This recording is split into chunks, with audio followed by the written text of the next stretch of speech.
ಬೆಂಗಳೂರಿನಲ್ಲಿಂದು ಹಮ್ಮಿಕೊಂಡಿದ್ದ ಎಂಎಸ್ಎಂಇ ಮಾರುಕಟ್ಟೆ ಸಮಾವೇಶದಲ್ಲಿ ಕೇಂದ್ರ ಎಂಎಸ್ಎಂಇ ಖಾತೆ ರಾಜ್ಯ ಸಚಿವೆ ಶೋಭಾ ಕರಂದ್ಲಾಜೆ ಪಾಲ್ಗೊಂಡು ವಿವಿಧ ಬ್ಯಾಂಕ್ಗಳಿಗೆ ಪ್ರಶಸ್ತಿ ಪ್ರದಾನ ಮಾಡಿದರು. ಈ ವೇಳೆ ಎಂಎಸ್ಎಂಇ ಜಂಟಿ ಕಾರ್ಯದರ್ಶಿ ಅತಿಕ್ ಕುಮಾರ್ ಸಿಂಗ್, ಕಾಸಿಯಾ ಅಧ್ಯಕ್ಷ ಬಿಆರ್ ಗಣೇಶ್ ರಾವ್, ಉಪಾಧ್ಯಕ್ಷ ನಿಂಗಣ್ಣ ಬಿರಾದಾರ್ ಸೇರಿದಂತೆ ಮತ್ತಿತರರು ಉಪಸ್ಥಿತರಿದ್ದರು. ಸರ್ಕಾರ ಎಷ್ಟು ಜನಪರವಾಗಿ ಉದ್ಯಮಿ ಸ್ನೇಹಿಯಾಗಿ ಕೆಲಸ ಮಾಡ್ತಾರೆ. Union Bank of India, Asia, representative from Kotak Mahindra Bank.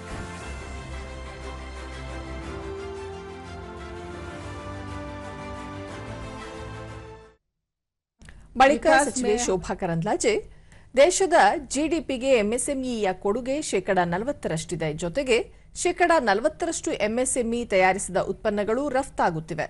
ಒಟ್ಟಾರೆಯಾಗಿ ಎಂಎಸ್ಎಂಇಯ ಪಾಲು 45%.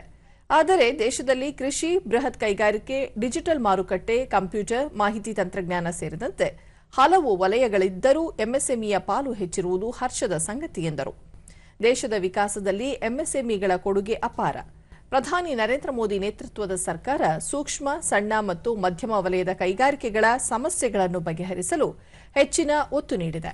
ಎಂಎಸ್ಎಂಇಯಲ್ಲಿ ಪ್ರಮುಖವಾಗಿ ತಂತ್ರಜ್ಞಾನ, ಹಣಕಾಸು, ಕೌಶಲ್ಯಯುಕ್ತ ಕಾರ್ಮಿಕರು ಮತ್ತು ಮಾರುಕಟ್ಟೆಯ ಸಮಸ್ಯೆ ಎದುರಿಸುತ್ತಿದೆ.